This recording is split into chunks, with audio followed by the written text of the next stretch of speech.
اعوذ باللہ من الشیطان الرجیم بسم اللہ الرحمن الرحیم رب اشرح لی صدری ویسر لی امری واحلل عقدۃ من لسانی یفقہوا قولی۔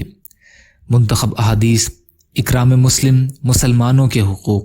حضرت جابر بن عبداللہ رضی اللہ تعالی عنہ فرماتے ہیں کہ میں نے رسول کریم صلی اللہ علیہ وسلم کو یہ ارشاد فرماتے ہوئے سنا، جو مدینہ والوں کو ڈراتا ہے وہ مجھے ڈراتا ہے۔ مسند احمد، مجمع الزوائد۔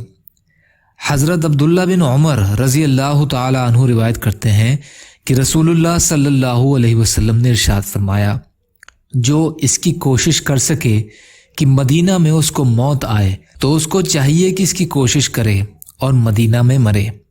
میں ان لوگوں کی ضرور شفاعت کروں گا جو مدینہ میں مریں گے اور وہاں دفن ہوں گے۔ ابن حبان۔ فائدہ: علماء نے لکھا ہے شفاعت سے مراد خاص قسم کی شفاعت ہے، ورنہ رسول اللہ صلی اللہ علیہ وسلم کی عام شفاعت تو سارے ہی مسلمانوں کے لیے ہوگی۔ کوشش کرنے اور طاقت رکھنے سے مراد یہ ہے کہ وہاں آخر تک رہے۔ حضرت ابو ہریرہ رضی اللہ عنہ روایت کرتے ہیں کہ رسول اللہ صلی اللہ علیہ وسلم نے ارشاد فرمایا، میرا جو امتی مدینہ طیبہ کے قیام کی مشکلات کو برداشت کر کے یہاں قیام کرے گا، میں قیامت کے دن اس کا سفارشی یا گواہ بنوں گا۔ مسلم شریف۔ یا اللہ ہم سب کو کہنے سننے سے زیادہ عمل کی توفیق عطا فرما۔ یا اللہ جو مظلوم ہیں ان کی مدد فرما، جو پریشان حال ہیں ان کی پریشانیوں کو دور کر دیجئے، جو قرض میں ہیں ان کے قرضوں کو ادا کرا دیجئے۔